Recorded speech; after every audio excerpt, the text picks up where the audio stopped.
So good evening সবাইকে। তো চলে এলাম আমরা আজকের নতুন ক্লাসে। এই ক্লাসে আমরা কি করব? এই ক্লাসে আমরা তোমাদের লাস্ট যে লাইফ সায়েন্সের অর্থাৎ 28/10/2025 তারিখে যে লাইফ সায়েন্সের শেষ চ্যাপ্টারের পরীক্ষাটা লাইফ সায়েন্সের হয়েছিল তোমাদের, অর্থাৎ 5 নম্বর চ্যাপ্টারের যে পরীক্ষাটা হয়েছিল সেই চ্যাপ্টারের কোশ্চেনগুলো আমরা সলভ করবো আজকে, ঠিক আছে? তোমাদের আগামী তোমাদের আগামী মঙ্গলবার দিনে পরীক্ষাটা হয়েছিল, অর্থাৎ এই 28 তারিখে 28/10/2025 তারিখে পরীক্ষাটা হয়েছিল। আজকে আমরা সেই কোশ্চেনগুলো সলভ করবো। তো কি কি চ্যাপ্টারের উপর পরীক্ষা হয়েছিল দেখে নাও। পরিবেশ, তার সম্পদ এবং তাদের সংরক্ষণ, ঠিক আছে? তো চলো বেশি কথা না বলে আমরা শুরু করে দিই। প্রথম কোশ্চেনে চলে আসি। আমাদের প্রথমে যেটা থাকে অর্থাৎ এমসিকিউ কোশ্চেন। তো চলো দেখি প্রথম এমসিকিউ কোশ্চেনে কি বলেছে। প্রথম এমসিকিউ কোশ্চেন আশা করি তোমরা সবাই দেখতে পাচ্ছ। কি দিয়েছে? যে সিম্বগোত্রীয় উদ্ভিদ মানে কারা? যেমন মটর গাছ, ঠিক আছে? এই মটর গাছের মূলে বসবাসকারী N2 মানে হচ্ছে নাইট্রোজেন স্থিতিকারী ব্যাকটেরিয়া হলো। তো এটা তো তোমরা ছোটবেলা থেকে পড়ে আসছো, এটা ক্লাস 10 নয়, ওদের 7-8 থেকে এটা পড়ে আসছো যে তোমার হচ্ছে সিম্বগোত্রীয় মূলের অর্বুদে যে নাইট্রোজেন সংবন্ধনকারী বা নাইট্রোজেন স্থিতিকারী ব্যাকটেরিয়ারা থাকে তাদের মধ্যে কারা কারা অন্যতম, তাদের মধ্যে কোন নামটা সবার আগে আমাদের আসে? এইটা, সেটা কি বলো? রাইজোবিয়াম sp, ঠিক আছে? তো এখানে তাহলে সঠিক উত্তর কোনটা? ক এর উত্তরটা, অর্থাৎ রাইজোবিয়াম sp, ঠিক আছে? তো চলো পরের কোশ্চেনে চলে আসি। এটা একদমই সোজা কোশ্চেন, তাই বেশি সময় এর পেছনে নষ্ট করলাম না। পরের কোশ্চেনে চলে আসি, ঠিক আছে? এই ক্যাডমিয়াম দূষণের ফলে সৃষ্ট রোগ কোনটি? তাহলে ক্যাডমিয়াম দূষণের ফলে সৃষ্ট রোগ কোনটি সেটা জানতে গেলে আমাদের কিন্তু 4টে রোগ সম্পর্কেই আমাদের জানতে হবে। কি কি 4টে অপশন দিয়েছে? ডিসলেক্সিয়া। তো এই ডিসলেক্সিয়াটা কেন হয়? ডিসলেক্সিয়াটা কিসের কারণে হয়? ডিসলেক্সিয়াটা হয় আমাদের সীসা ঘটিত রোগ, ঠিক আছে?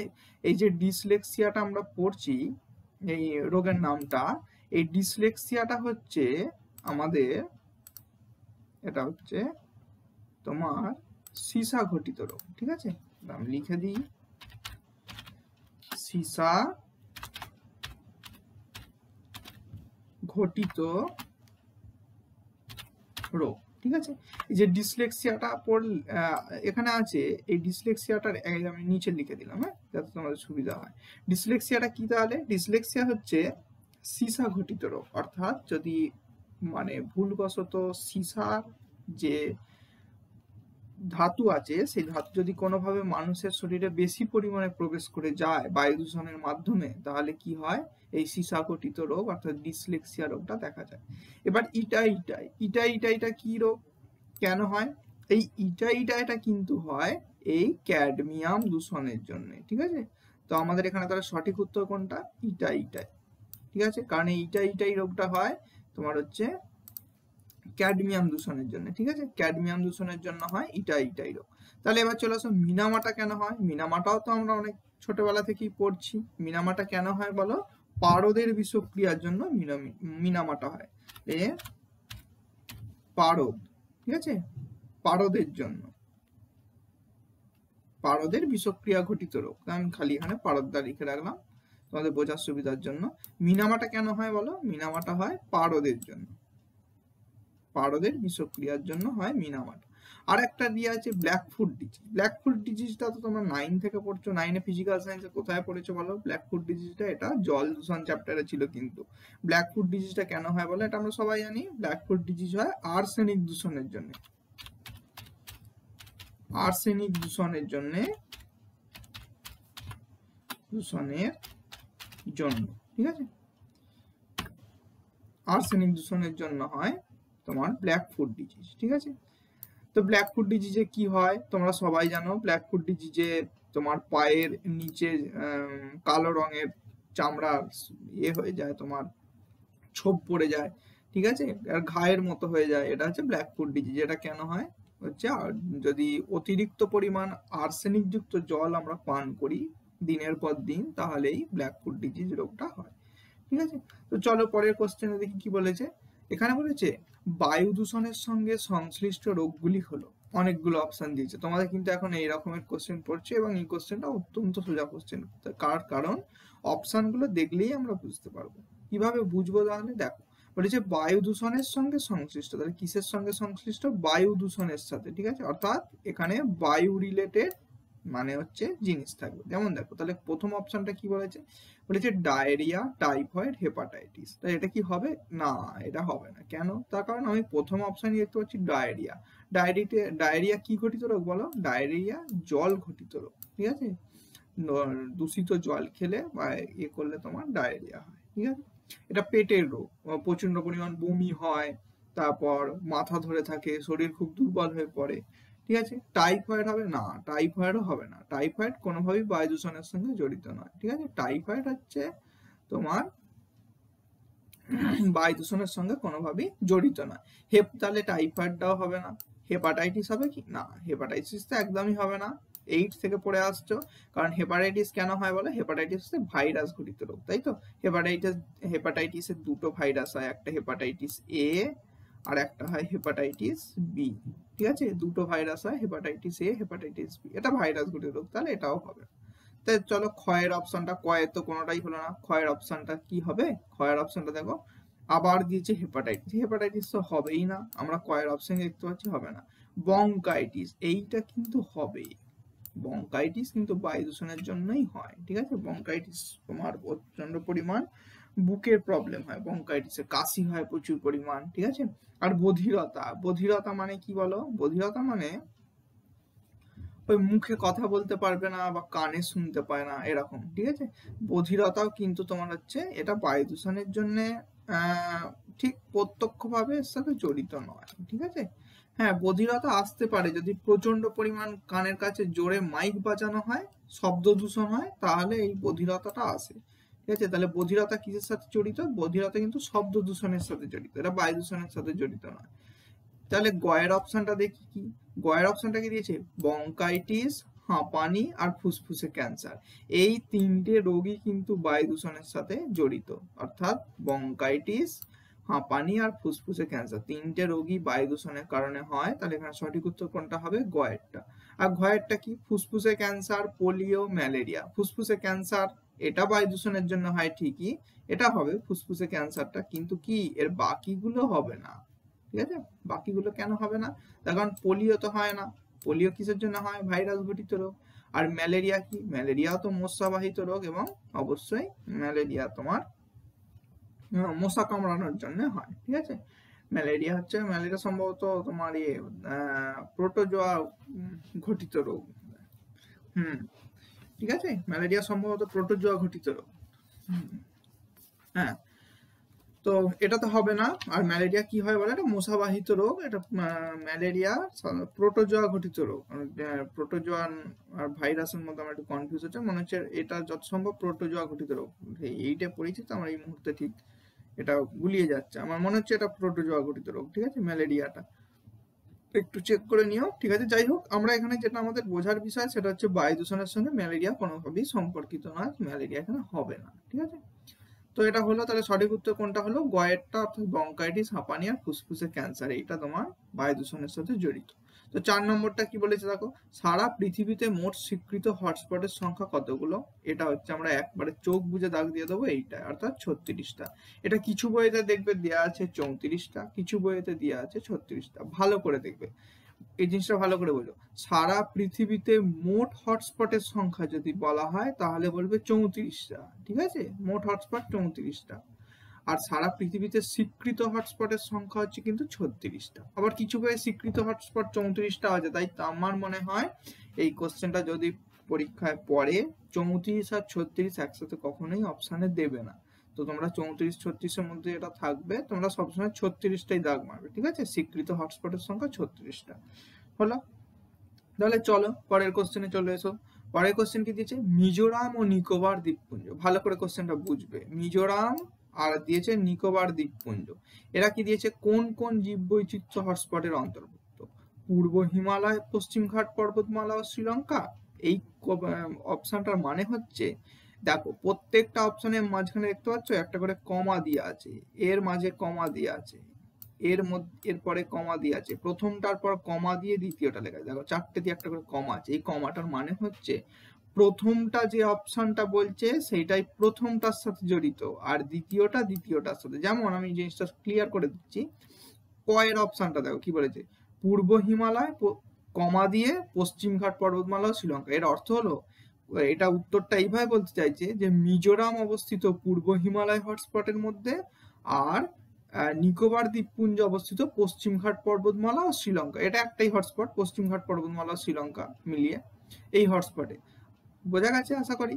পরেরটা কি দিয়েছে, সুন্দাল্যান্ড আর ইন্দো বর্মা, অর্থাৎ বোঝাতে চাইছে মিজোরাম হচ্ছে সুন্দাল্যান্ড হটস্পটের আন্ডারে, আর নিকোবর দ্বীপপুঞ্জ হচ্ছে ইন্দো বর্মা হটস্পটের আন্ডারে। আর গয়েরটা আবার দিয়েছে ইন্দো বর্মা সুন্দাল্যান্ড, মানে এটা ঘুরিয়ে দিয়েছে। এটা তোমাদের পরীক্ষার দিন অনেকে জিজ্ঞাসা করছিলে যে স্যার একই তো অপশন দিয়ে দিয়েছেন। না, আমি সেদিনও তোমাদের বুঝিয়ে দিয়েছিলাম যে এটা এক অপশন নয়, এটা ঘোরানো আছে। গয়ের অপশনটা দেখো আগে ইন্দো বর্মা আছে, এর অর্থ হলো বলতে চাইছে মিজোরাম ইন্দো বর্মা হটস্পটের আন্ডারে, আর নিকোবর দ্বীপপুঞ্জ হচ্ছে সুন্দাল্যান্ডের আন্ডারে। ঠিক আছে, আর ঘয়েরটাও একই ভাবে, সুন্দাল্যান্ডের আন্ডারে হচ্ছে মিজোরাম, আর পূর্ব হিমালয়ের আন্ডারে হচ্ছে নিকোবর দ্বীপপুঞ্জ। তো দেখো তোমরা এখানে দেখে বুঝতেই পারছো, তাহলে এই দুটো যখন ঘুরিয়ে দিয়েছে অনেকের মনে হচ্ছে এই দুটোই হবে। হ্যাঁ, এই দুটোই হবে, কিন্তু এর মধ্যে কোনটা হবে? সঠিক উত্তর হচ্ছে গয়েরটা। ঠিক আছে, অর্থাৎ মিজোরাম অবস্থিত ইন্দো বর্মা হটস্পটের আন্ডারে, আর নিকোবর দ্বীপপুঞ্জ অবস্থিত সুন্দাল্যান্ড হটস্পটের আন্ডারে। ঠিক আছে, তো আশা করি এমসিকিউ গুলো ক্লিয়ার হয়েছে। তো চলে আসি আমরা এবার আমাদের বড় কোশ্চেন। ঠিক আছে, বড় কোশ্চেন মানে তোমার হচ্ছে শূন্যস্থান পূরণ। তো প্রথম কোশ্চেন কি দিয়েছে দেখো, বলেছে জীববৈচিত্র্যের সর্বাধিক প্রাচুর্যময় অঞ্চলকে কি বলা হয়? এটা তো একদম আমাদের মানে ঠোঁটের গোড়ায় উত্তরটা আছে, এটা আর আলাদা করে বলবো? এত কিছু পড়া হচ্ছে জীববৈচিত্র্য নিয়ে, আর এইটা তো আমরা সবাই জানি।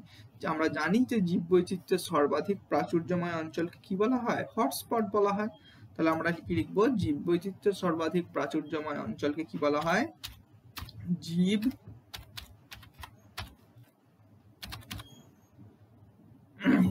নিচ্ছে না, দাঁড়াও, জীব বৈচিত্র্যের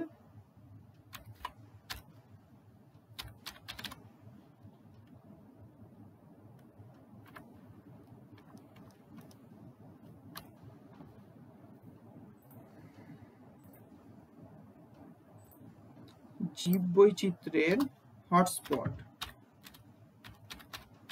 ঠিক আছে, জীববৈচিত্র্যের কি বলা হয়? বলা হয় জীববৈচিত্র্যের হটস্পট। আচ্ছা, এটা কিউআর কোডটার জন্য সমস্যা হচ্ছে, আমি একটু পাশে সরিয়ে দিচ্ছি এদিকে, সোজা করে দিলাম যাতে বুঝতে পারো। এটা হচ্ছে তোমার কি বলা হয় বলে, একে বলা হয় জীববৈচিত্র্যের হটস্পট, অর্থাৎ জীববৈচিত্র্যের সর্বাধিক প্রাচুর্যময় অঞ্চলকে কি বলা হয়? জীববৈচিত্র্যের হটস্পট বলা হয়। ঠিক আছে, তো চলো পরের কোশ্চেনটা কি দিয়েছে দেখো, ধান খেতে থেকে উৎপন্ন হয় একটি দাহ্য গ্যাসের নাম লেখো। ধান ক্ষেত থেকে উৎপন্ন একটি দাহ্য গ্যাসের নাম কি হবে? এটা মনে রাখবে, খুব গুরুত্বপূর্ণ। এটা হচ্ছে তোমার চেনা, আমার চেনা, সবার চেনা, এটা হচ্ছে আমাদের মিথেন। ঠিক আছে,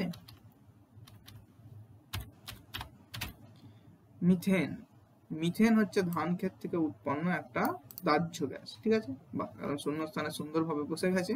ঠিক আছে, এটা হচ্ছে মিথেন। ঠিক আছে, ধান ক্ষেত থেকে উৎপন্ন হয় এমন একটা দাহ্য গ্যাস হচ্ছে মিথেন। তো চলো লাস্টেরটা কি বলেছে দেখো, নাইট্রোজেন চক্রের ড্যাশ পর্যায়ে অ্যামোনিয়া কতগুলি ব্যাকটেরিয়ার সাহায্যে নাইট্রেট ও নাইট্রাইটে রূপান্তরিত হয়। ঠিক আছে, নাইট্রেট আর নাইট্রাইটে রূপান্তরিত হয়। তো এটা কোন পর্যায়ে হয়? নাইট্রোজেন চক্রের কোন পর্যায়ে অ্যামোনিয়া কতগুলো ব্যাকটেরিয়ার সাহায্যে অ্যামোনিয়া কিসে পরিণত হয়? নাইট্রাইট আর নাইট্রেটে পরিণত হয় বলো। এটা হচ্ছে আমাদের কোন পর্যায়ে হয়? এটা নাইট্রোজেন চক্রের নাইট্রিফিকেশন পর্যায়ে হয়। আমরা জানি যে নাইট্রোজেন চক্রের দুটো পর্যায়, একটা নাইট্রিফিকেশন, একটা ডিনাইট্রিফিকেশন। নাইট্রিফিকেশনে কি তৈরি হয়? নাইট্রোজেন ভেঙে অ্যামোনিয়া তৈরি হয়। ভালো করে বুঝবে, নাইট্রিফিকেশন চক্রের দুটো পর্যায়, নাইট্রোজেন চক্রের দুটো পর্যায়, একটা নাইট্রিফিকেশন, একটা হচ্ছে ডিনাইট্রিফিকেশন। নাইট্রিফিকেশন চক্রে কি হয়? নাইট্রোজেন চক্রের নাইট্রিফিকেশন চক্র পর্যায়ে কি হয়? অ্যামোনিয়া ভেঙে নাইট্রোজেন ভেঙে অ্যামোনিয়া তৈরি হয়, আর ডিনাইট্রিফিকেশনে কি হয়, সেই অ্যামোনিয়া আবার পুনরায় পরিবেশে এসে ফিরে কি তৈরি করে, নাইট্রোজেন উৎপন্ন করে। ঠিক আছে, এইটাকে আমরা নাইট্রোজেন চক্র বলে জানি। তাহলে প্রথমে নাইট্রিফিকেশন পর্যায়ে নাইট্রোজেন থেকে অ্যামোনিয়া হয়, আর লাস্টে ডিনাইট্রিফিকেশন পর্যায়ে আবার অ্যামোনিয়া থেকে পুনরায় নাইট্রোজেনকে পরিবেশে ফিরে পাওয়া যায়। তাহলে নাইট্রোজেন চক্রের কোন পর্যায়ে তাহলে অ্যামোনিয়া ব্যাকটেরিয়ার সাহায্যে নাইট্রেট আর নাইট্রেটে পরিণত হয় বলো? তাহলে আমরা অনায়াসে লিখে দেবো এটা কি, নাইট্রিফিকেশন পর্যায়।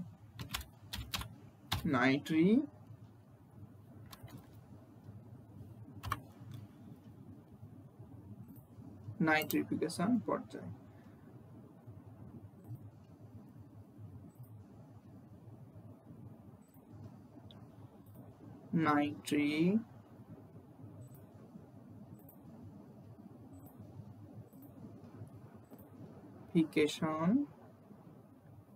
নাইট্রিফিকেশন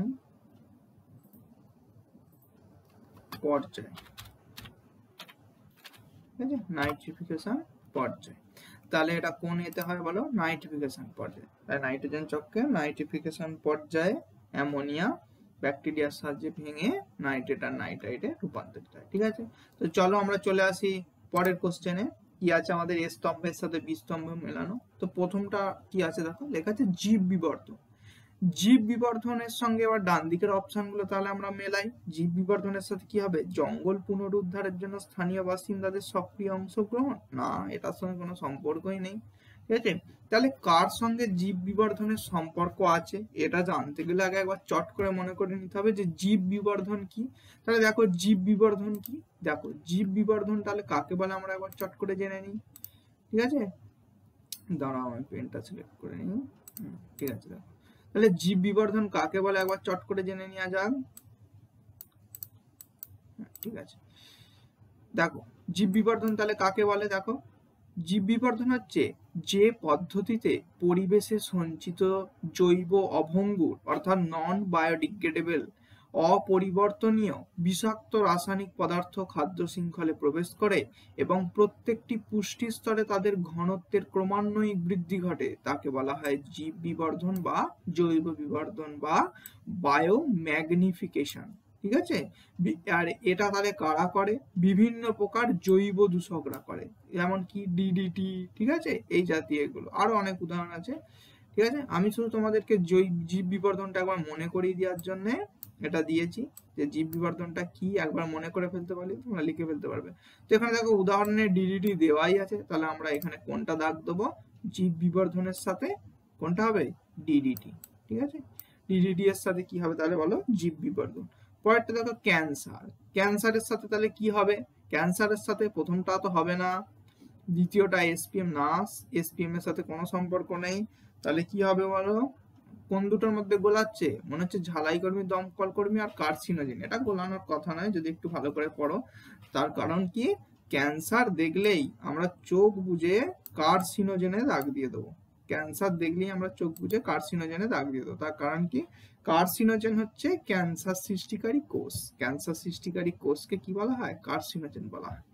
আর জেএমএফ এর সাথে কোনটা দাগ দেবো, জেএমএফ মানে কি, জয়েন্ট ফরেস্ট ম্যানেজমেন্ট। অর্থাৎ জেএমএফ এর মূল উদ্দেশ্য কি, যে জঙ্গল এলাকার স্থানীয় বাসিন্দাদেরকে নিয়ে জঙ্গলের পুনরুদ্ধার করার যে কর্মসূচি, সেটাই হচ্ছে জেএফএম, জয়েন্ট ফরেস্ট ম্যানেজমেন্ট। মানে জয়েন্ট ভাবে কাজ হবে, বন দপ্তরের কর্মীরাও থাকবে আর স্থানীয় বাসিন্দারাও থাকবে, অর্থাৎ জঙ্গল পুনরুদ্ধারের জন্য স্থানীয় বাসিন্দাদের সক্রিয় অংশগ্রহণ। ঠিক আছে, তাহলে দেখো এবার এখানে দুটো তো কারোর সাথে হলো না, এই দুটো কি একটু জেনে নেওয়া যাক।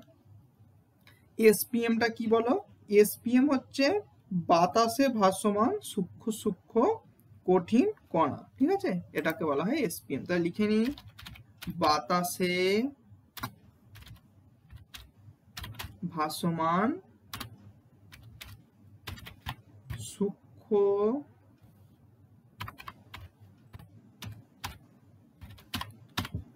সূক্ষ্ম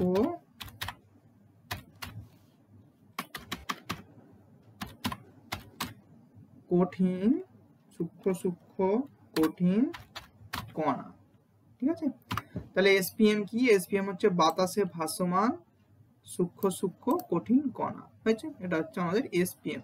আর ঝালাই কর্মী দমকল কর্মীদের কি, ঝালাই কর্মী দমকল কর্মী এটা দেওয়া ছিল ওই ক্যান্সারটা গোলানোর জন্য।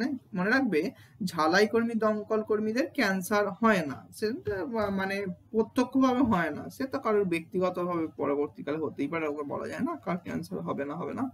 তো এখানে ঝালাই কর্মী দমকল কর্মীটা কি, এদের কি রোগ হয় বলো, ঝালাই কর্মী দমকল কর্মীদের হয় ব্রঙ্কাইটিস রোগ হয়, ঠিক আছে,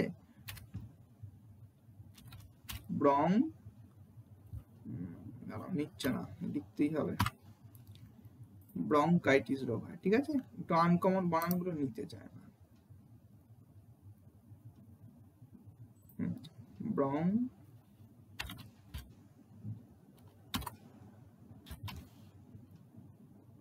ব্রঙ্কাইটিস, হ্যাঁ ঠিক আছে।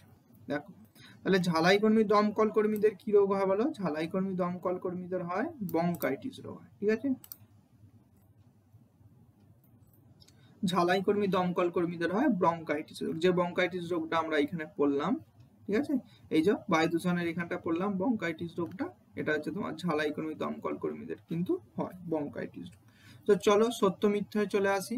সত্য মিথ্যায় কি দেখো, প্রথমটা কি দিয়েছে, ডিনাইট্রিফিকেশন প্রক্রিয়ায় বায়ুমণ্ডলে যে গ্যাসটি উৎপন্ন হয় তা হলো নাইট্রোজেন, এটা কি ঠিক, এটা কিন্তু একদম ঠিক কথা। তার কারণ এইমাত্র আমি তোমাদের এই কোশ্চেনটা পড়ানোর সময় বললাম তিনেরটা, যে নাইট্রোজেন চক্রের দুটো পর্যায় আছে, একটা নাইট্রিফিকেশন একটা ডিনাইট্রিফিকেশন। নাইট্রিফিকেশনে কি হয়, নাইট্রিফিকেশনে নাইট্রোজেন থেকে অ্যামোনিয়া তৈরি হয়, আর ডিনাইট্রিফিকেশনে কি হবে, অ্যামোনিয়া থেকে কি হবে আবার তোমার নাইট্রোজেন উৎপন্ন হবে, ঠিক আছে। তাহলে ডিনাইট্রিফিকেশনে কি হবে বলো, ডিনাইট্রিফিকেশনে যে গ্যাসটি উৎপন্ন হয় সেটি হলো কি নাইট্রোজেন, এটা তাহলে একদম সঠিক উত্তর দিয়েছে, ঠিক আছে। তাহলে ডিনাইট্রিফিকেশনটা কি এটা একবার জেনে নিয়ে যাক, আমি তো সহজ করে বললাম,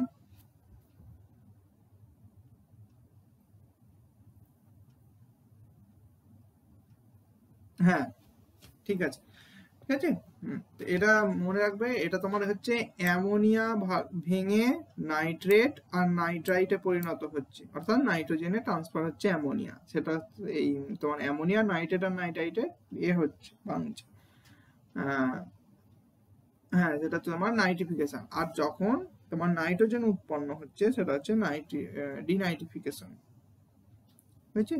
তাহলে দেখো এবার তোমাদের আমরা একবার জেনে নিই, তাহলে ডিনাইট্রিফিকেশনটা কি, ডিনাইট্রিফিকেশনটা একবার চট করে দেখে নিয়ে যাক। দেখো ডিনাইট্রিফিকেশন কি, যে পদ্ধতিতে নাইট্রেট যৌগ অণুজীবদের ক্রিয়ায় বিশিষ্ট হয়ে কিছু অন্তর্গত যৌগ গঠনের মাধ্যমে নাইট্রোজেনে পরিণত হয়, ঠিক আছে। দেখো যেটা বললাম সেটাই লেখা আছে, ডিনাইট্রিফিকেশনে কি তৈরি হবে, তাহলে নাইট্রোজেন তৈরি হবে প্রক্রিয়া শেষে, ঠিক আছে, এবং পরিবেশে মুক্ত হয়, তাকে বলা হয় ডিনাইট্রিফিকেশন। এখানে দেখিয়ে দেওয়া আছে নাইট্রেট থেকে নাইট্রাইট, সেখান থেকে নাইট্রিক অক্সাইড, ঠিক আছে। এইখানটা অতটা তোমার দেখার দরকার নেই, গুরুত্বপূর্ণ নয়, তোমার খালি ডিনাইট্রিফিকেশনটা কাকে বলে এতটা দেখলেই যথেষ্ট, ঠিক আছে। তো এখানটা তোমার বোঝার সুবিধার জন্য খালি দেওয়া আছে, ঠিক আছে। তাহলে ডিনাইট্রিফিকেশনে আমাদের মধ্যে যেটা দেখার লক্ষ্য সেটা হচ্ছে কি উৎপন্ন হচ্ছে প্রক্রিয়া শেষে, দেখো নাইট্রোজেন তোমার হচ্ছে নাইট্রোজেন উৎপন্ন হচ্ছে, ঠিক আছে। তাহলে এখানে তো আমাদের কি দিয়েছে, এটা একদম সঠিক দিয়েছে যে ডিনাইট্রিফিকেশনের শেষে নাইট্রোজেন উৎপন্ন হয়। তো চলো পরের কোশ্চেনটা কি দিয়েছে দেখি, দিয়েছে ভঙ্গুর দূষক জীব বিবর্ধনের জন্য দায়ী, তাই কি ভঙ্গুর দূষক কি জীব বিবর্ধনের জন্য দায়ী, আমরা এখানে কি বললাম, জৈব বিবর্ধনের সংজ্ঞায় কি লেখা আছে, জৈব অভঙ্গুর দূষক, ঠিক আছে। তাহলে এটা কি ঠিক দিয়েছে, না এটা কিন্তু ভুল দিয়েছে। এটা কি, এটা কে দায়ী বলো, জীব বিবর্ধনের জন্য জৈব অভঙ্গুর দূষক, ঠিক আছে,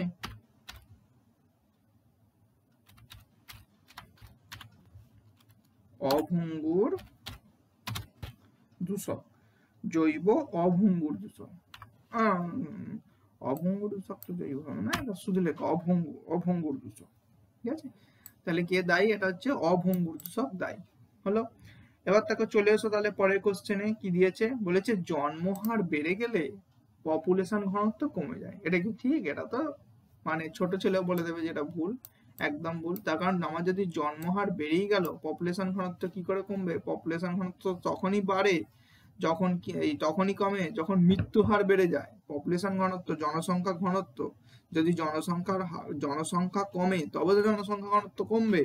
আর এখানে বলছে জন্মহার বেড়ে গেলে, জন্মহার বাড়লে কি হবে, জনসংখ্যা ঘনত্ব তো অনেক বেড়ে যাচ্ছে, মানে জনসংখ্যার পরিমাণ তো অনেক বেড়ে যাচ্ছে, তাহলে পপুলেশন ঘনত্ব কি করে কমবে? ঠিক আছে, পপুলেশন ঘনত্ব কিন্তু কমবে না, পপুলেশন ঘনত্ব কিন্তু কমবে না। ঠিক আছে, তাহলে এটা একদম ভুল দিয়েছে। তাহলে এটা কি হবে বলো, আমরা কি লিখবো, ঘনত্ব বেড়ে যায়, ঘনত্ব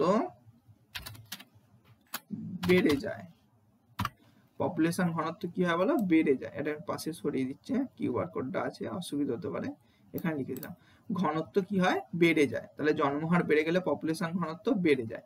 তো চলো শর্ট কোশ্চেনে চলে আসি, কি দিয়েছে দেখো, শীতকালে শিশু ও বয়স্কদের নানান শ্বাসজনিত সমস্যা দেখা যায়, এরূপ দুটো সমস্যার নাম লেখো। তো শীতকালে শিশু আর বয়স্কদের যে যে শ্বাসজনিত সমস্যাগুলো দেখা যায় তার মধ্যে উল্লেখযোগ্য কি কি, আমরা এখানে কিন্তু দুটো কি লিখতে পারি, আমরা সেই থেকে প্রথম থেকে আজকে বঙ্কাইটিস পড়ছি, তো অবশ্যই বঙ্কাইটিসকে লিখবো। আর আমরা এখানে তোমার এই যে হাঁপানি পড়েছি, হাঁপানি লিখার কথা আছে, অ্যাজমা, অ্যাজমা মানেই তো হাঁপানির মতো টান ওঠে। ঠিক আছে, তাহলে আমরা কি লিখবো এখানে, সঠিক উত্তর সেটা হচ্ছে বঙ্কাইটিস আর অ্যাজমা।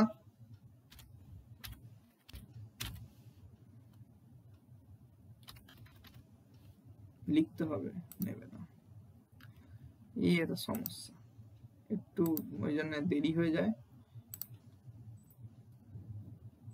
অ্যাজমা, বানানটা তো ঠিক লিখতে হবে, ভুলভাল বানান লিখে দিতে তো হবে না। অ্যাজমা আর কি বঙ্কাইটিস। ঠিক আছে,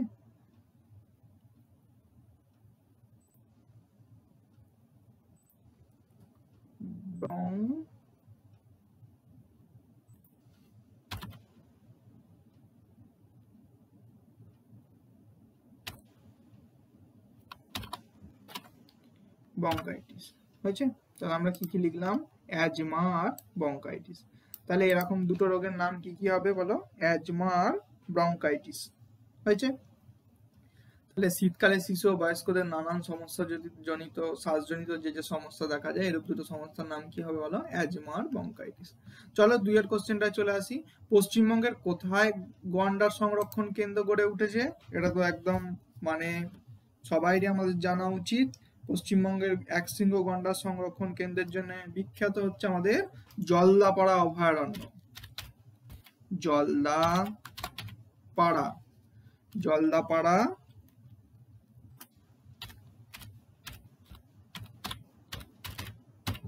অভয়ারণ্য। ঠিক আছে, জলদাপাড়া অভয়ারণ্য কিন্তু আমাদের বিখ্যাত একশৃঙ্গ গন্ডারের জন্য, বা গন্ডার মানে আমরা এখানে একশৃঙ্গ গন্ডারটাই বিখ্যাত জলদাপাড়া অভয়ারণ্যে। ঠিক আছে, জলদাপাড়া অভয়ারণ্য এখানে আমাদের হচ্ছে সঠিক উত্তর।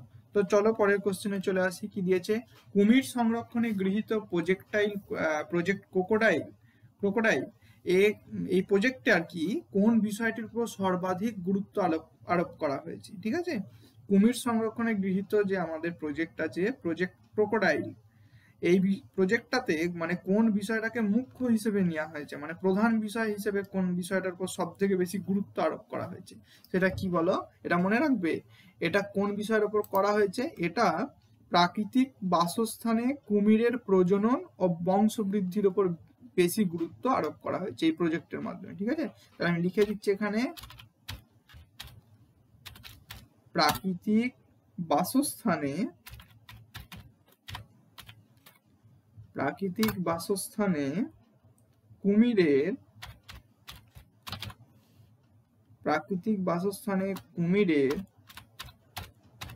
কুমিরের প্রজনন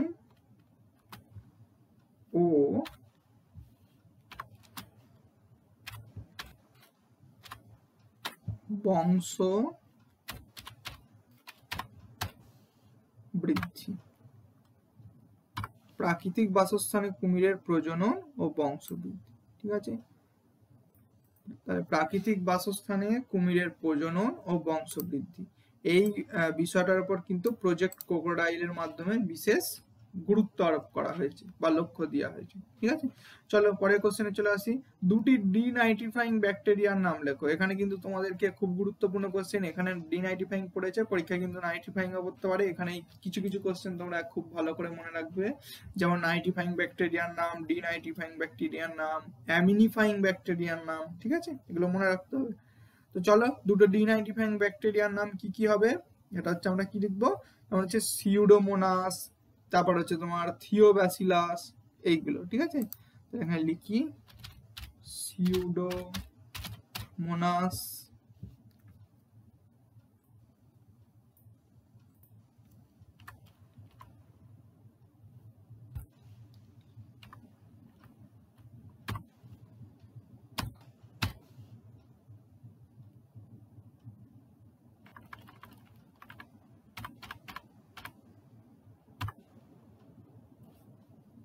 লিখতেই হবে।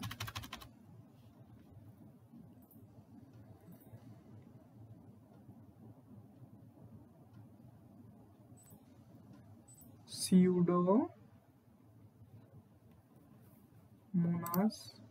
আনকমন নাম তো, এগুলো সিস্টেমে লোড থাকে না, আলাদা করে লিখতেই হবে।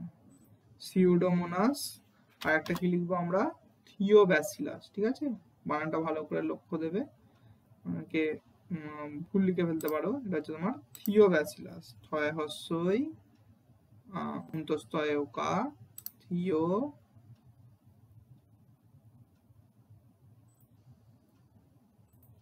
থিও বয় জবলাকা দন্তস্বয় হস্যই, ব্যাসি লয়াকা দন্তস্ব।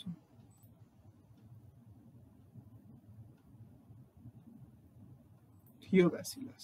ঠিক আছে, একটু সময় লাগলো, কিছু করার নেই। আচ্ছা, আমি এটা সোজা লিখছি, হ্যাঁ, কি ওয়ার্ডটা আছে তো চাপা পড়ে যাবে, বুঝতে পারবে না। তাহলে এখানে সঠিক উত্তর কি হলো বলো, সিউডোমোনাস আর থিওব্যাসিলাস, এই দুটো ব্যাকটেরিয়া হচ্ছে আমাদের ডিনাইট্রিফাইং ব্যাকটেরিয়া। তো এরপর চলে এসো, অ্যামিনিফিকেশন বলতে কি বোঝো, তাহলে অ্যামিনিফিকেশন কাকে বলে দেখো, আমি এখানে দিয়ে দিয়েছি তোমাদের। অ্যামিনিফিকেশন কাকে বলে দেখো, কাকে বলবো, অর্থাৎ যে পদ্ধতিতে উদ্ভিদ ও প্রাণীদেহে রেচন পদার্থ এবং মৃতদেহে উপস্থিত জটিল প্রোটিন যৌগগুলি অণুজীবদের সাহায্যে বিশ্লিষ্ট হয়ে অ্যামোনিয়া উৎপন্ন হয়, তাকে বলা হয় অ্যামিনিফিকেশন। ঠিক আছে, হলো। তোমাদের 1 নম্বরের এটা দিয়েছে অ্যামিনিফিকেশন, হ্যাঁ 1 নম্বরের দিয়েছে, তাহলে তোমাদের কিন্তু এতটা লিখলেই যথেষ্ট। এবার যদি 2 নম্বরে পড়ে, তাহলে তোমাদের এইটুকু পার্টটাও কিন্তু এতটা অবধি লিখে দিতে হবে। ঠিক আছে, এটা লাস্ট লাইনে লিখে দেবে যে অ্যামিনিফিকেশনে যে সমস্ত ব্যাকটেরিয়ারা সাহায্য করে তাদেরকে কি বলা হয়, অ্যামিনিফাইং ব্যাকটেরিয়া বলা হয়। ঠিক আছে, এদেরকে বলা হয় অ্যামিনিফাইং ব্যাকটেরিয়া। অ্যামিনিফিকেশনে কিভাবে অ্যামোনিয়া তৈরি হচ্ছে দেখো, মৃত জীবদেহে রেচন পদার্থ নিচ্ছে, সেখান থেকে অ্যামিনিফাইং ব্যাকটেরিয়া তাদের শরীরে বিয়োজন ঘটাচ্ছে, যার ফলে অ্যামোনিয়া তৈরি হচ্ছে। ঠিক আছে, অর্থাৎ যে পদ্ধতিতে অ্যামোনিয়া তৈরি হয়, কোথা থেকে, বিভিন্ন উদ্ভিদ ও প্রাণীর রেচন পদার্থ এবং মৃতদেহে উপস্থিত জটিল প্রোটিন যৌগগুলো থেকে অণুজীবদের সাহায্যে অ্যামোনিয়া তৈরি হয়, সেই প্রক্রিয়াকে আমরা বলবো অ্যামিনিফিকেশন। ঠিক আছে, তাহলে অ্যামিনিফিকেশন ওখানে দিয়ে দিয়েছি আমি, তোমাদের অবশ্যই নোটটা আমি প্রতিদিনের মধ্যে দিয়ে দেবো। হয়েছে, তো চলো যে চলে আসি পরের কোশ্চেনে। কি দিয়েছে, এসপিএম এর সম্পূর্ণ নাম কি, এসপিএম এর সম্পূর্ণ নাম কি হবে বলো, এটা মনে রাখতে হবে। এসপিএম এর সম্পূর্ণ নাম, জেএমএফ এর সম্পূর্ণ নাম। ঠিক আছে, ওইখানে অনেকগুলো কিন্তু ফুল ফর্ম আছে যেগুলো মনে রাখতে হবে। হয়েছে, তারপরে তো তোমার হচ্ছে ওই ইউনেস্কোর পুরো কথা, এগুলো মনে রাখতে হবে। ঠিক আছে, ডব্লিউএইচ এর পুরো কথা, হ্যাঁ, এগুলো মনে রাখতে হবে। তো এসপিএম এর পুরো কথা কি, জেএফএম এর পুরো কথা, ওখানে অনেকগুলো পুরো নাম আছে, একটু ওগুলো পড়তে হবে, কষ্ট হলেও পড়তে হবে, কিছু করার নেই, মনে রাখতে হবে, এগুলো প্রচুর দেয়। এসপিএম এর পুরো কথা তাহলে কি হবে বলো, এসপিএম এর সম্পূর্ণ নাম কি হবে, সাসপেন্ডেড পার্টিকুলেট ম্যাটার। ঠিক আছে,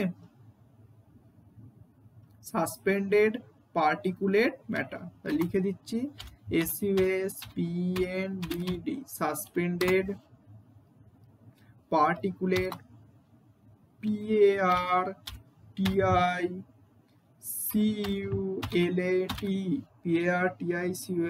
পার্টিকুলেট MATTER, ম্যাটার। ঠিক আছে, সাসপেন্ডেড পার্টিকুলেট ম্যাটার, এটা হচ্ছে আমাদের এসপিএম এর পুরো কথা, suspended particulate matter.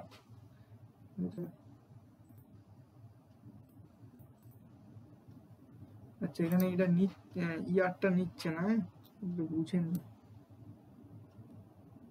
Matter TT ইয়ার হবে না, এই ইয়ারটা এই বক্সটা চলে গেল, নিচ্ছে না।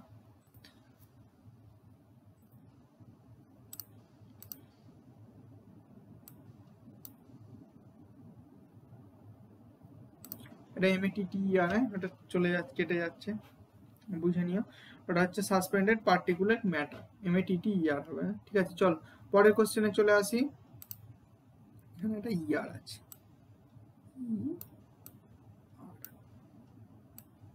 ঠিক আছে, সাসপেন্ডেড পার্টিকুলেট ম্যাটার।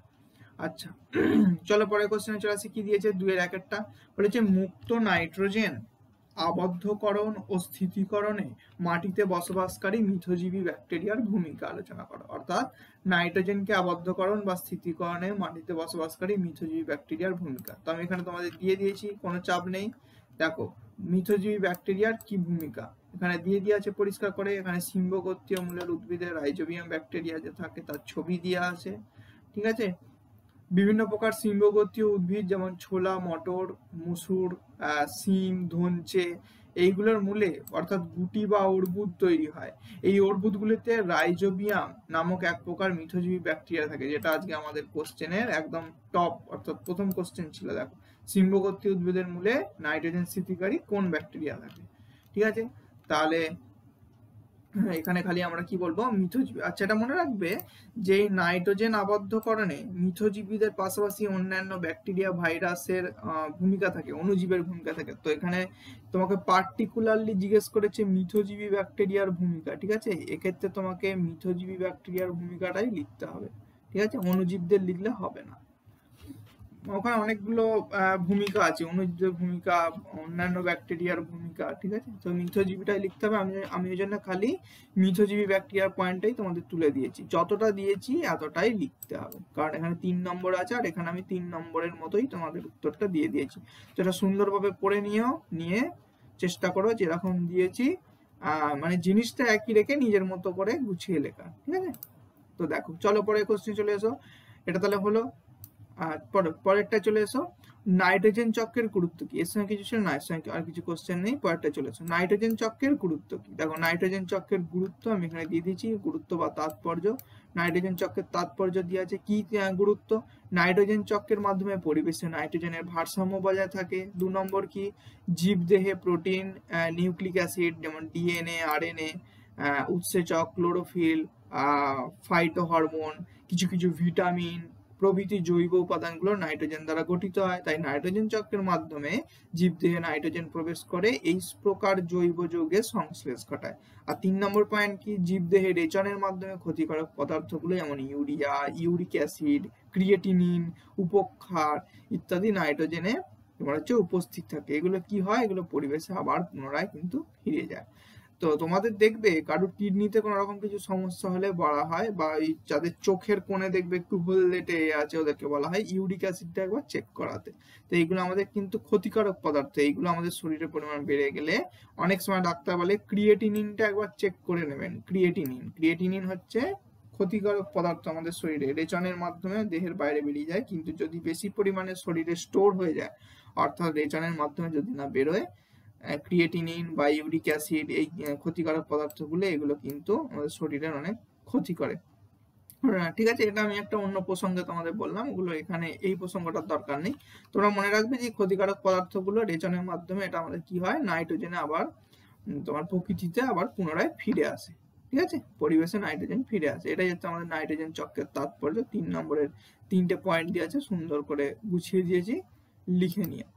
চলো পরের কোশ্চেনে চলে এসো, মানুষের উপর শব্দ দূষণের ক্ষতিকারক প্রভাব। এগুলো তো আলাদা করে বলার কিছু নেই, মানে একদম ছোট্টবেলা থেকে পড়ে আসছো, শব্দ দূষণ, বায়ু দূষণ, পরিবেশ দূষণের প্রভাব। তো এবার একটু বড় হয়ে গেছে, এটাকে একটু পয়েন্ট করে গুছিয়ে লিখতে হবে, আমি সেটাও তোমাদের দিয়ে দিয়েছি। মানুষের উপর শব্দ দূষণের প্রভাব। প্রথম প্রভাব কি, শব্দ দূষণের 2 রকম প্রভাব হয়, একটা অস্থায়ী প্রভাব হয়, আর তোমার একটা কি হয়, শব্দ দূষণের স্থায়ী প্রভাব হয় বা দীর্ঘস্থায়ী প্রভাব হয়। অস্থায়ী প্রভাব কোনগুলো, হঠাৎ কোনো বিকট বা তীব্র শব্দের জন্য সাময়িকভাবে বধিরতা সৃষ্টি, মানে কানে কিছু শুনতে পেলে না, সাময়িকভাবে হয় না, হঠাৎ কিছু মাইক বেজে উঠলো বা এমন একটা কিছু কানের সামনে বম ফেটে গেল, মানে সাময়িকভাবে হলো, কানটা তালা লেগে গেল, আমরা যেটা বলি, কিছুক্ষণ পরে ওই তালাটা কিন্তু মানে হয়ে যাবে, ওই কানে তালা লাগাটা ছেড়ে যাবে, ঠিক আছে, এটা আমরা বলি তোমার বধিরতা। সাময়িকভাবে হয় ওটা, বা একটানা মাইক বাজলে মাথা ধরে যায়, যদি বাড়ির পাশে প্রচন্ড পরিমাণ কোনো পুজোতে বা এতে মাইক বাজে মাথা ধরে যাবে, এগুলো হচ্ছে কিছুক্ষণের জন্য। কিন্তু দীর্ঘস্থায়ী প্রভাব কোনগুলো, মানুষের স্বাস্থ্যের উপর কি কি প্রভাব ফেলে, শ্রবণ যন্ত্রে অর্থাৎ আমাদের কানের যে সিস্টেম, সেই ইয়ারিং সিস্টেমের উপর পুরো বিরাট প্রভাব ফেলে, নয়েজ ইন্টিটিউস হিয়ারিং লস পর্যন্ত হয়ে যায়, ঠিক আছে।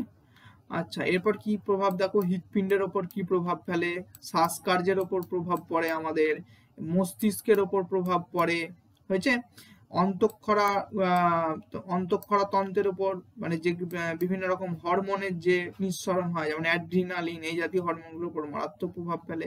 এছাড়া বিভিন্ন প্রাণীর ওপর অন্যান্য কি কি শব্দ দূষণের প্রভাব ফেলে লেখা আছে তোমাদের উপর, খালি এখানে জানতে চেয়েছিল মানুষের ওপর প্রভাব, মানুষের ওপর শব্দ দূষণের প্রভাব জানতে চেয়েছিল, তো এই যে মানুষের ওপর,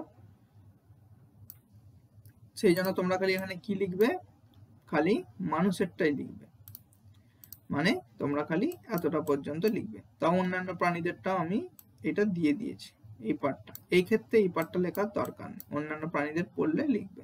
চলো পরের কোশ্চেন কি দিয়েছে দেখো, ক্রমবর্ধমান জনসংখ্যা সম্পর্কিত প্রদত্ত তিনটি সমস্যাকে নিজের মতো করে উল্লেখ করে ব্যাখ্যা করো।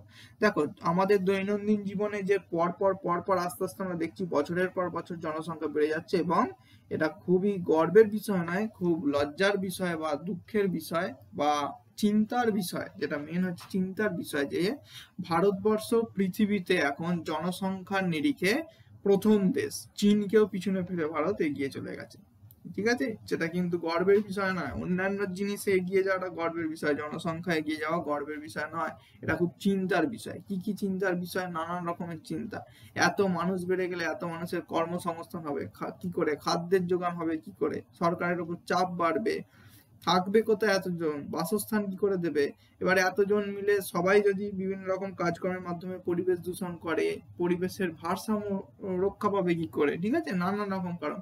তো এতগুলো কারণ তুমি নিজের মতো করে কিন্তু লিখলে হবে না, এখানে ঠিক করে তিনটে পয়েন্ট কিন্তু উল্লেখ করে দেওয়া হয়েছে কোশ্চেনে, তোমাকে এই তিনটে পয়েন্টের উপরেই লিখতে হবে।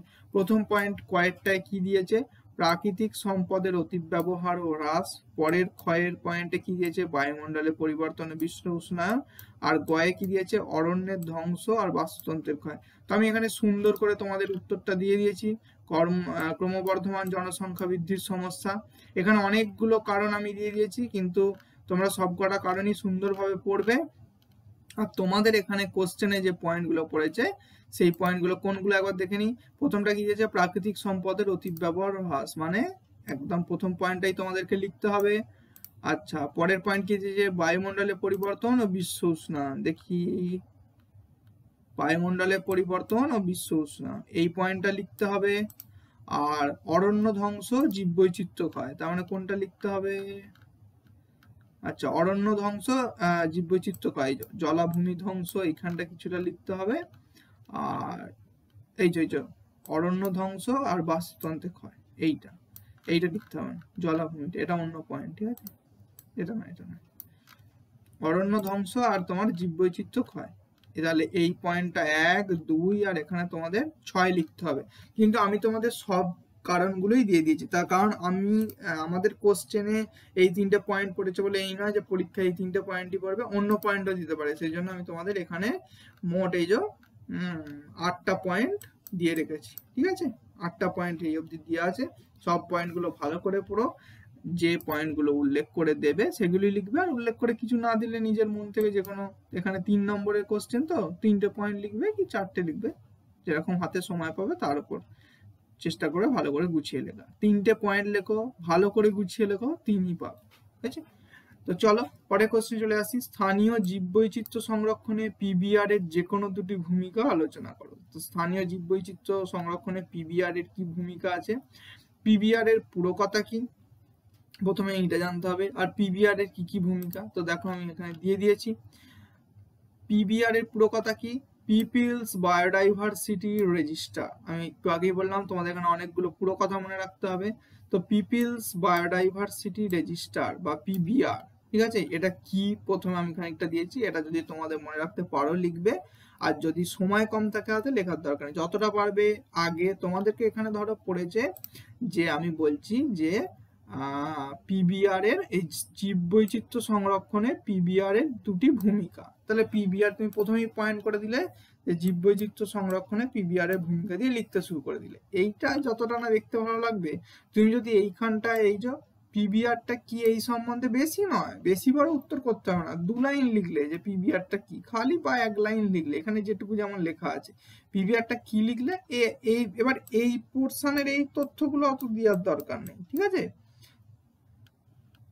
তোমার হচ্ছে এই খালি এইটুকু লিখলে যে পিবিআর কি, তারপরে তুমি এখানে আবার পয়েন্ট করে শুরু করলে যে জীববৈচিত্র্য সংরক্ষণে পিবিআর এর ভূমিকা বলে, এবার এই পয়েন্টগুলো শুরু করলে।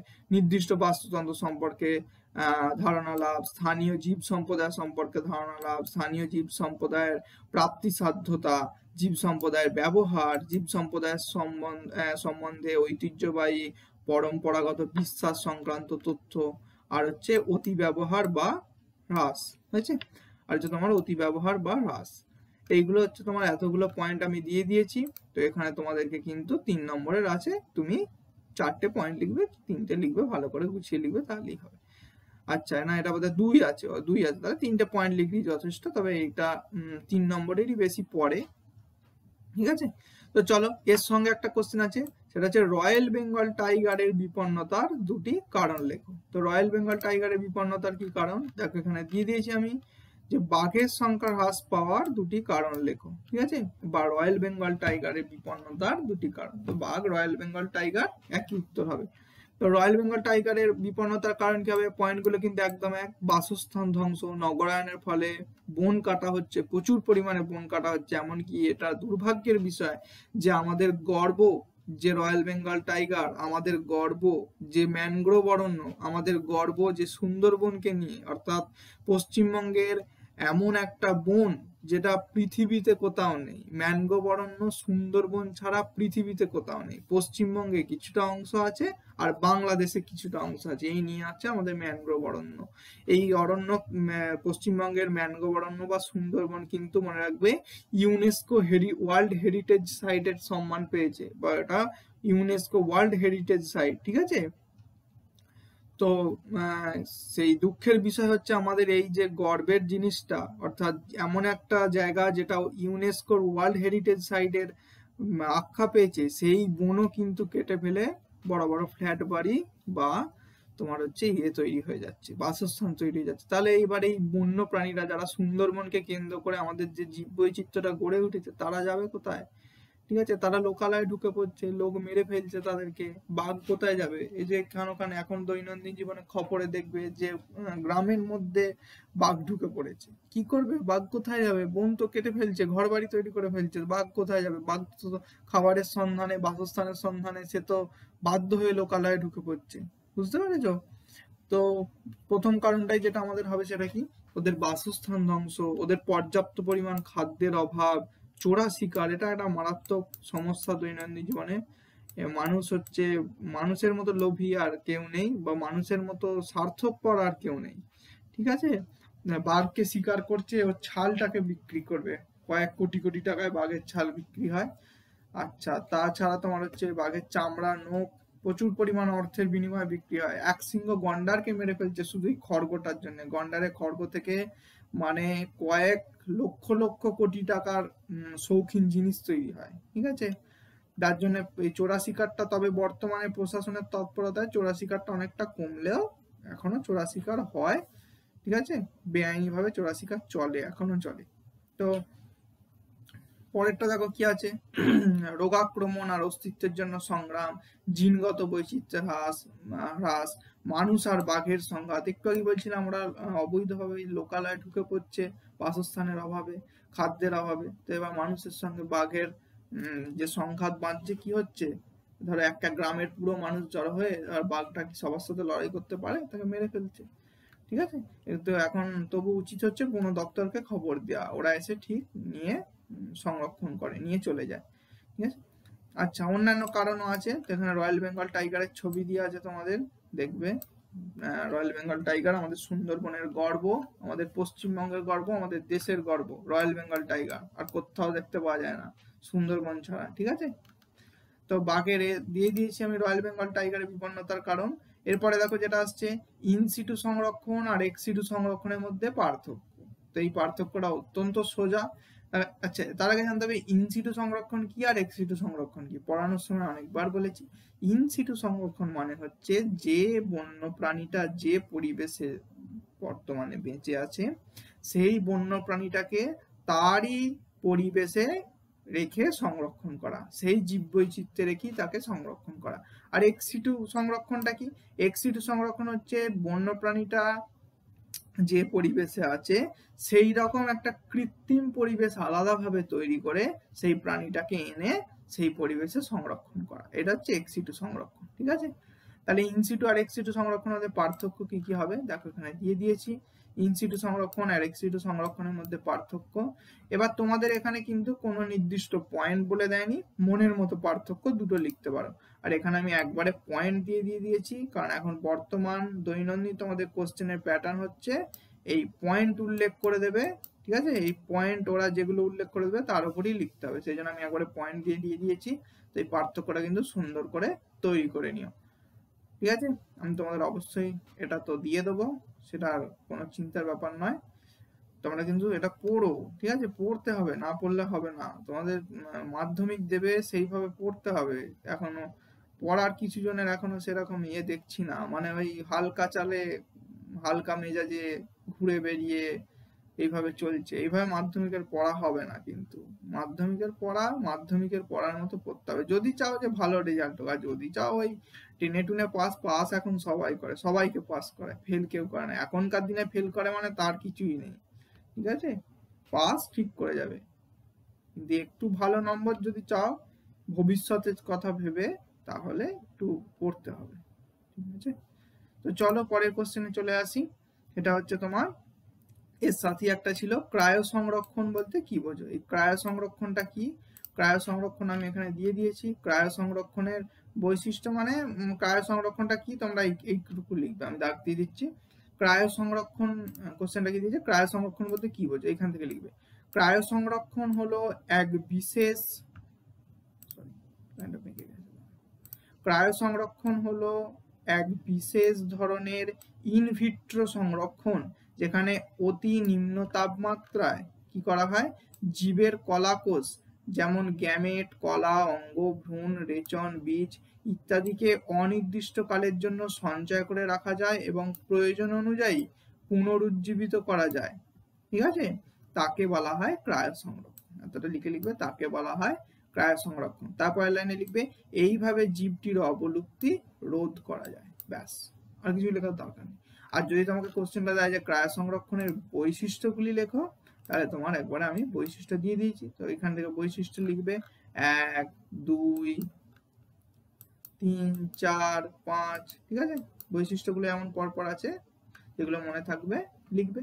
আর ক্রায়ো সংরক্ষণ কি বা কাকে বলে আমি দাগ দিয়ে দিলাম, এতটা লিখবে। ঠিক আছে। যতটা দাগ দিলাম এতটা অবধি লিখে প্যারাগ্রাফ চেঞ্জ করে নিচের লাইনে এটা লিখবে যে এইভাবে জীবটির বা এই ক্রায়ো সংরক্ষণের মাধ্যমে জীবটির অবলুপ্তি রোধ করা যায়। হয়েছে? হলো এটা। তো চলো 7 নম্বর কোশ্চেনে চলে আসি। দুটি অঞ্চলের মধ্যে একটিকে জীববৈচিত্র্য হটস্পট বলে ঘোষণা করতে চাইলে কি কি শর্ত তুমি বিবেচনা করবে। এটা অত্যন্ত কিন্তু গুরুত্বপূর্ণ কোশ্চেন। 2017 সালে, মানে আমি যে বছর মাধ্যমিক দিয়েছি সেই বছরে এটা পড়েছিল পরীক্ষায়। ঠিক আছে। খুব গুরুত্বপূর্ণ তোমাদের জন্য, কারণ একবার এই কোশ্চেনটা রিপিট হয় না, এবারে হতেই পারে। এখানে কোশ্চেনটা বলতে চাইছে যে একটা জীববৈচিত্র্যপূর্ণ দুটো জায়গা আছে, তার মধ্যে কোনটাকে হটস্পট হিসেবে ঘোষণা করা হবে। মানে এই কোশ্চেনটা মানে ঘুরিয়ে নাক দেখিয়েছে যেটাকে বলে। এটা আসলে জানতে চাইছে যে জীববৈচিত্র্য হটস্পটের বৈশিষ্ট্যগুলো কি কি। বুঝতে পেরেছো? তাহলে একটা জীববৈচিত্র্যপূর্ণ অঞ্চলে যদি জীববৈচিত্র্য হটস্পটের সকল বৈশিষ্ট্যগুলো আমি দেখতে পাই, তাহলেই তো বলতে পারবো যে এই জায়গাটাই হবে জীববৈচিত্র্য হটস্পট। ঠিক আছে। আর যে ধরো বনাঞ্চলটার ভেতরে জীববৈচিত্র্য হটস্পট হওয়ার জন্য সকল বৈশিষ্ট্যগুলো সেখানে দেখতে পাবো না, আমি বলবো যে এটাকে হটস্পট বলে ঘোষণা করা যাবে না। তার কারণ কি, কিছু বৈশিষ্ট্য থাকলেও সমস্ত বৈশিষ্ট্য নেই। আর যে জীববৈচিত্র্য অঞ্চলটার মধ্যে আমি হটস্পট হওয়ার জন্য যে যে বৈশিষ্ট্যগুলো দরকার সেগুলো সব দেখতে পাবো, আমি নিঃসন্দেহে ঘোষণা করব যে এই বনাঞ্চলটাকে বা এই জীববৈচিত্র্যযুক্ত স্থানটাকে হটস্পট বলে কিন্তু ঘোষণা করা যেতেই পারে, ঠিক আছে, বা হটস্পট বলে ঘোষণা করা যাবে। তার মানে এখানে তোমাকে কি জানতে চাইছে, এখানে তোমাকে জানতে চাইছে জীববৈচিত্র্য হটস্পটের বৈশিষ্ট্যগুলো কি, ঠিক আছে। তাহলে সেটাকে এবার ওরা তাহলে যেভাবে দিয়েছে তোমাকেও সেইভাবে লিখতে হবে, ডাইরেক্ট বৈশিষ্ট্য বললে লিখলে হবে না। তাহলে তুমি কি হেডিং করবে, তাহলে একটি জীববৈচিত্র্য যে দুটি অঞ্চলের মধ্যে একটিকে জীববৈচিত্র্য হটস্পট বলে ঘোষণা করতে চাইলে আমি নিম্নলিখিত শর্তগুলি বিবেচনা করব বলে এবার এই শর্তগুলো লিখতে শুরু করবে। তার আগে লিখবে, ওই পয়েন্টটা করার আগে একটুখানি লিখবে যে বায়োডাইভার্সিটি হটস্পট বা জীববৈচিত্র্য হটস্পট কি, ঠিক আছে। এইখান থেকে এতটা পর্যন্ত লিখলে বায়োডাইভার্সিটি হটস্পট বা জীববৈচিত্র্যের গুরুত্বপূর্ণ অঞ্চল বা জীববৈচিত্র্য হটস্পট কি লিখে এবার তুমি ওইটা পয়েন্ট করলে, ঠিক আছে। এইখানটা এত লেখার দরকার নেই, এখানটা আবার লিখতে পারলে ভালো, দরকার নেই। এইখানটা দিয়ে মনে রাখে লিখবে এই 4টে হটস্পট ভারতের যে আছে, ঠিক আছে। তো এবার তুমি এখানে জীববৈচিত্র্যের বৈশিষ্ট্যটা লিখবে না, তোমাকে যদি জীববৈচিত্র্যের বৈশিষ্ট্য দেয় তখন লিখবে, এইটা লিখবে না। তুমি কি পয়েন্ট করবে, আমি যেটা বলে দিলাম যে দুটি অঞ্চলের মধ্যে একটিকে জীববৈশিষ্ট্য হটস্পট বলে ঘোষণা করতে চাইলে আমি নিম্নলিখিত শর্তগুলি বিবেচনা করব বলে এরকম পাশে কোলন দিয়ে এবার শর্তগুলো লিখতে শুরু করবে, এই 1 2 যেমন আছে এগুলো যেমন আছে এবার লিখবে। যে অঞ্চলটিতে তাহলে প্রচুর পরিমাণে জীববৈচিত্র্য থাকতে হবে, এই সকল অঞ্চলগুলোতে তুমি কি লিখবে, এই পয়েন্টটাকে এইভাবে লিখবে যে এই অঞ্চলটিতে বেশি মাত্রায় স্থানিক প্রজাতি, মানে স্থানিক প্রজাতি মানে কি হচ্ছে, যে প্রজাতি অন্য কোনো ভৌগোলিক অঞ্চলে খুঁজে পাওয়া যায় না, পার্টিকুলার ওই অঞ্চলটাতেই পাওয়া যায়, এরকম কোনো প্রজাতি থাকতে হবে। নতুন প্রজাতির অনুপ্রবেশ সাধারণত ঘটবে না, ঠিক আছে। এইগুলো একটু তাহলে ওরা যেভাবে চেয়েছে সেই মতো এই অঞ্চল বলে তোমার নিজের মতো করে গুছিয়ে লিখবে। এখানে আমি জীববৈচিত্র্য হটস্পটে অনেকগুলো বৈশিষ্ট্য দিয়েছি, এগুলো একদম রেডি করাই আছে, তুমি শুধু ওরা যেভাবে কোশ্চেনটা চেয়েছে যে তুমি কি কি শর্ত দেখলে তবে ঘোষণা করবে, তুমি সেইভাবে উত্তরটা লিখবে, মানে পয়েন্টগুলোকে একটু সেইভাবে লিখবে, একই লিখবে, প্রথমের কথাগুলো একটু নিজের মতো করে সাজিয়ে নেবে, ঠিক আছে, যেমন আমি বলে দিলাম। আচ্ছা, তাহলে এরা হলো। চলো পরের কোশ্চেনে 3 নম্বর কোশ্চেনে চলে এসো। সেটা হচ্ছে কি, জীববৈচিত্র্য হ্রাস বা জীববৈচিত্র্য বিলুপ্তির সম্ভাবনার কারণগুলি উপযুক্ত উদাহরণ সহ আলোচনা করা। অর্থাৎ জীববৈচিত্র্য হ্রাসের কারণগুলো তোমাকে উপযুক্ত উদাহরণ দিয়ে বুঝিয়ে দিতে হবে। 5 নম্বরে দিয়েছে, একটু বেশি করে ভালো করে লিখতে হবে। তো আমি এখানে দিয়ে দিয়েছি জীববৈচিত্র্য হ্রাসের কারণ। দেখো, জীববৈচিত্র্য হ্রাসের প্রধানত দুটো কারণ, একটা হচ্ছে প্রাকৃতিক কারণ অবলুপ্তি, আর একটা হচ্ছে মনুষ্য ক্রিয়ার ফলে অবলুপ্তি, ঠিক আছে। তো প্রাকৃতিক অবলুপ্তি আর মনুষ্য ক্রিয়ার ফলে অবলুপ্তি। জীববৈচিত্র্য হ্রাসের কারণগুলো এবার এক এক করে পয়েন্ট করে একটু আমাদের গুছিয়ে লিখতে হবে। প্রথম পয়েন্ট কি, বাসস্থান বিলুপ্তি এবং খণ্ডীভবন। বাসস্থান বিলুপ্তি এবং খণ্ডীভবন, আচ্ছা, তার নিচে ঠিক উদাহরণ দিয়ে দিলে। এবার কি, অধিক আরোহণ বা অতি ব্যবহার, তার নিচে উদাহরণ দিয়ে দিলে পয়েন্ট করলে। তৃতীয় পয়েন্ট কি, দূষণ, তার নিচে উদাহরণ দিয়ে দিলে। চতুর্থ পয়েন্ট, বহিরাগত প্রজাতির অনুপ্রবেশ, তার নিচে উদাহরণ দিয়ে দিলে। পঞ্চম পয়েন্ট কি, অরণ্য ধ্বংস, তার নিচে উদাহরণ দিয়ে দিলে। ষষ্ঠ পয়েন্ট, শিকার এবং চোরা শিকার, এর নিচে উদাহরণ দিয়ে দিলে। সপ্তম পয়েন্ট, বিশ্ব উষ্ণায়ন ও জলবায়ুর পরিবর্তন, এটা লিখলে তার নিচে এর উদাহরণ দিয়ে দিলে। অষ্টম পয়েন্ট, প্রাকৃতিক দুর্যোগ, তার নিচে উদাহরণ দিয়ে দিলে। এবং নবম পয়েন্ট হচ্ছে বেশি মাত্রায় কৃষি সম্প্রসারণ, এর নিচে উদাহরণ দিয়ে দিলে, ঠিক আছে। তো এই কোশ্চেনটা তোমাদের কিন্তু এই এতগুলো ভাবে পড়তে পারে ঘুরিয়ে ফিরিয়ে। তো এই 4 রকম উপায় কিন্তু ঘুরিয়ে ফিরিয়ে পড়তে পারে, এবং এগুলো 2000, যেমন এই 4 নম্বর কোশ্চেনটা মাধ্যমিক 2024 মাধ্যমিক স্যারে পড়েওছে, ঠিক আছে। এইগুলো যেটাই পড়ুক এই উত্তর একই হবে, ঠিক আছে, এই একই উত্তর হবে, এখানে আমি দিয়ে দিয়েছি। এবার তোমাদের 5 নম্বরে পড়েছে, তুমি ধরো এরকম যদি এরকম ভালো করে গুছিয়ে বড় করে রেখো, 5টা পয়েন্ট লিখলেই যথেষ্ট। এখানে 9টা দেওয়া আছে, 5টা পয়েন্ট লিখলেই যথেষ্ট। আর যদি ছোট ছোট করে লেখো, যে ভালো করে গোছাতে পারছো না তাহলে কিন্তু একটু পয়েন্ট বেশি লিখবে, মানে ওই 6টা 7টা লিখবে। ঠিক আছে, চলো এটা হয়ে গেল। আচ্ছা, পরের কোশ্চেনে চলে এসো। প্রদত্ত দূষকগুলির পরিবেশ ও মানব স্বাস্থ্যে কি কি প্রভাব ফেলে তা মূল্যায়ন করো। অর্থাৎ কিছু দূষকের নাম এখানে দিয়ে দেওয়া আছে, এই দূষকগুলো কিভাবে পরিবেশ ও মানব স্বাস্থ্যের উপর প্রভাব সৃষ্টি করে সেগুলো তোমাকে লিখতে হবে। ঠিক আছে, প্রথম কি কি দিয়েছে, দেখো অভঙ্গুর কীটনাশক, দ্বিতীয় কি দিয়েছে পরাগরেণু, তৃতীয় দিয়েছে ফসফেট ও নাইট্রেট সমৃদ্ধ রাসায়নিক সার, চতুর্থ দিয়েছে স্বাস্থ্য কেন্দ্রের জীবাণু সমৃদ্ধ আবর্জনা। স্বাস্থ্য কেন্দ্রের জীবাণু সমৃদ্ধ আবর্জনা মানে হচ্ছে দেখো, যেমন ওই যে কোনো রুগীকে ইঞ্জেকশন দেওয়া হয়েছে বা কোনো রুগীর শরীর থেকে সিরিঞ্জ মানে ইঞ্জেকশনের সিরিঞ্জ দিয়ে ব্লাড নেওয়া হয়েছে, নিয়ে সেগুলো কি হয়, আবর্জনাগুলো তো ডাস্টবিনে নির্দিষ্ট জায়গায় ফেলে দেওয়া হয়।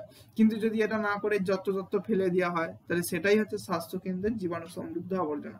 তার কারণ রুগীর শরীরে তো এই ছুঁচটা ঢুকেছে, তার মানে ওদের তো তোমার জীবাণু সংক্রমণ হতেই পারে, এবং সেটা তুমি 90% ধরে নাও হবেই জীবাণু সংক্রমণ। তো সেটাকে একটা নির্দিষ্ট জায়গায় ফেলতে হবে, এদিকে ওদিক ফেলে দিলে কিন্তু সেখান থেকে দূষণ সৃষ্টি হবে এবং হয়ও। ঠিক আছে, যদিও বর্তমানে এগুলো খুব গুরুত্ব সহকারী তোমার অন্য কোনো একটা নির্দিষ্ট জায়গায় ফেলা হয়। ঠিক আছে, আর হচ্ছে তোমার এটা হচ্ছে ক্লোরোফ্লুরোকার্বন। ঠিক আছে, ক্লোরোফ্লুরোকার্বন মানে সিএফসি। তাহলে এই 5টা জিনিসের উপর 5টা জিনিসের কারণে পরিবেশ আর মানব স্বাস্থ্যে কি কি প্রভাব পড়ে সেটা তোমাকে লিখতে হবে। দেখো আমি সুন্দর এখানে ছক করে দিয়ে দিয়েছি। ঠিক আছে, যে 5টা পয়েন্ট ওখানে ছিল একদম পর পর এই 5টা পয়েন্ট সাজিয়ে দিয়ে আসে। অর্থাৎ অভঙ্গুর কীটনাশক, তোমরা এরকম ছক করবে, বাঁ দিকে লিখবে দূষক পদার্থ, ডান দিকে লিখবে ক্ষতিকারক প্রভাব। হয়েছে, দূষক পদার্থ আর ক্ষতিকারক প্রভাব। আর এখানে এবার এক এক করে পয়েন্ট করবে, যেমন এখানে লিখবে অভঙ্গুর কীটনাশক, তার ক্ষতিকারক প্রভাব কি পরিবেশ আর মানব স্বাস্থ্যের উপর লিখলে, তারপর লাইন টেনে দিয়ে আবার লিখলে পরাগরেণু, তার ক্ষতিকারক প্রভাব লিখলে। এইভাবে কিন্তু তোমরা 5টা পয়েন্ট আর তাদের ক্ষতিকারক প্রভাব এইদিকে 5টা তোমার বাঁ দিকে পয়েন্ট আর ডান দিকে দেখো এর ক্ষতিকারক প্রভাবগুলো পরপর সুন্দর করে দেওয়া একদম গুছিয়ে দেওয়া আছে। ঠিক আছে, এগুলো তোমরা তৈরি করে নিও, আর এরকম ছক করে লিখলে কিন্তু 5-এ 5ই পাবে। দেখো কোশ্চেনটা কিন্তু একদম উত্তরটা ছোট, কিন্তু এরকম ছক করে একটু গুছিয়ে লিখলে কিন্তু তোমরা 5-এ 5ই পাবে, ঠিক করে লিখতে পারবে। হয়েছে, তো চলো পরের কোশ্চেনে চলে আসি। এটা হলো কি দিয়েছে, মানুষের নানাবিধ ক্রিয়াকলাপের ফলে নাইট্রোজেন চক্র ব্যাহত হচ্ছে, দুটি ঘটনা উল্লেখ করে বক্তব্যটি যথার্থতা প্রমাণ করো।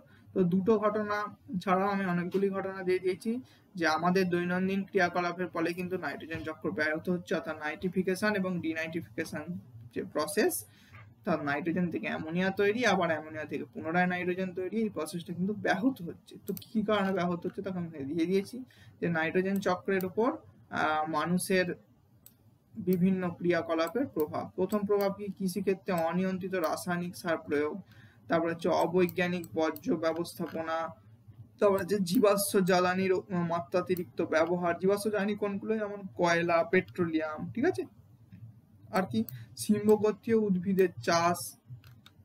ঠিক আছে, এইগুলো। তো এখানে দেখো 4টে পয়েন্ট দিয়ে দিয়েছি, আর তোমাকে কি বলেছে যে কোনো খালি 2টো পয়েন্ট অর্থাৎ 2টি ঘটনা উল্লেখ করতে পেরেছে। 5 নম্বর আছে, তো একটু ভালো করে কিন্তু এই 2টো ঘটনাকে তুমি 4টের মধ্যে যে কোনো 2টো লিখতে পারো, কিন্তু সেই 2টো ঘটনাকে একটু ভালো করে কিন্তু তোমাকে ব্যাখ্যা করতে হবে। ঠিক আছে, 2টো বলেছে 2টো লিখবে, এখানে 3টে লেখার দরকার নেই, সেটা আবার স্যার বিরক্ত প্রকাশ করতে পারে, কারণ তোমাকে কোশ্চেনে 2টো বলে দিয়েছে তো তুমি 2টোই লিখবে। ঠিক আছে, আর যদি উল্লেখ করে দেওয়া না থাকতো তখন তুমি 3টে লিখে দিতে একটু ভালো করে গুছিয়ে। ঠিক আছে, তো দেখো আমাদের হয়ে গেল আজকে কিন্তু কোশ্চেন সলভ। আমি তোমাদের এই পিডিএফটা অবশ্যই দিয়ে দেবো। হয়েছে, পিডিএফটা আমি অবশ্যই দিয়ে দেবো, তোমরা কিন্তু তৈরি করে নিও, ভালো করে পড়ো। টেস্ট পরীক্ষা আগামী 3 তারিখ থেকে, মানে সোমবার থেকে। ভালো করে পড়ো, হালকা চালে পড়লে হবে না, ভালো করে পড়তে হবে। যদি মাধ্যমিকে ভালো নম্বরের ইচ্ছা থাকে বা আশা থাকে, ভালো করে পড়তে হবে, চেষ্টা করো। তারপর তো আমি পাশে আছি, যেটা যা আটকাবে এসে সঙ্গে সঙ্গে আমায় জিজ্ঞেস করবে, আমি অবশ্যই তার সমাধান করে দেবো। তার জন্যই তোমরা পড়তে আসো, কিন্তু না পড়লে সমস্যা তৈরি হবে না, সমস্যা তৈরি না হলে ওই না পড়া জায়গা না পড়াই থাকবে, আর সমস্যাই থেকে যাবে। বুঝতে পেরেছো? তো পড়ো ভালো করে।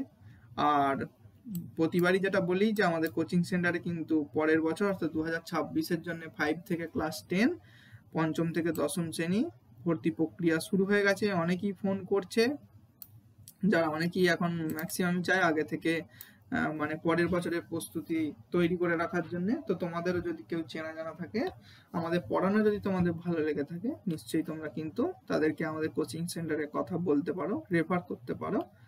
ঠিক আছে, তো চলো শেষ করছি আজকে ক্লাস। সবাই ভালো থেকো। 9:23 হয়ে গেছে।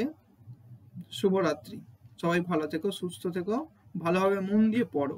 ঠিক আছে, আমি পাশে আছি, কোনো চিন্তা নেই। যে কোনো রকম সমস্যায় আমি অবশ্যই সহযোগিতা করব। তোমরা একটু পড়ো মন দিয়ে, তাহলেই হবে। ঠিক আছে, ঠিক আছে, শেষ করছি আজকে ক্লাস। ভালো থেকো সবাই, সুস্থ থেকো। শুভরাত্রি।